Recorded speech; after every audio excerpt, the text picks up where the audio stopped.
নমস্কার বন্ধুরা, আজকে দেখো ইন্দোনেশিয়াতে যখন আসছিলাম বেশ কিছু ভিডিও করে এনেছিলাম, সেগুলো তোমাদের সঙ্গে শেয়ার করা হয়নি, সেগুলোই শেয়ার করছি।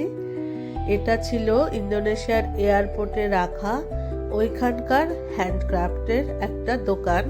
তো প্রত্যেকটা জিনিস আমাদের এখানের সঙ্গে অনেক মিল আছে, শান্তিনিকেতনের কাজের সঙ্গে। ওখানেও কিন্তু বাটিক প্রিন্ট, বাটিক এয়ারওয়েজও আছে, ওদেরও স্পেশাল বাটিক প্রিন্টের জামা কিন্তু পরে ওরা।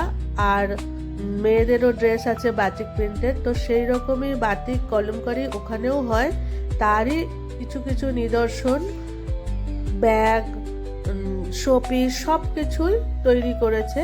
তো খুব ভালো লাগলো বলে আমি ভিডিওটা করেছি। সবগুলোই কিন্তু হাতের কাজ। তোমাদের কেমন লাগলো জানাবে। এগুলো দেখো, আমাদের পুরুলিয়ার ওদিকে গেলে কিন্তু কাঠের এই ট্রে এগুলো দেখা যায়, সেই রকমই আমার অনেক মিল মনে হয়েছে বলে আমি ভিডিওটা করেছি। ভালোও লেগেছে, কিন্তু কিনতে পারিনি, ভীষণ ভারী জিনিসগুলো। আর এয়ারপোর্টে ওয়েটের ব্যাপার থাকে।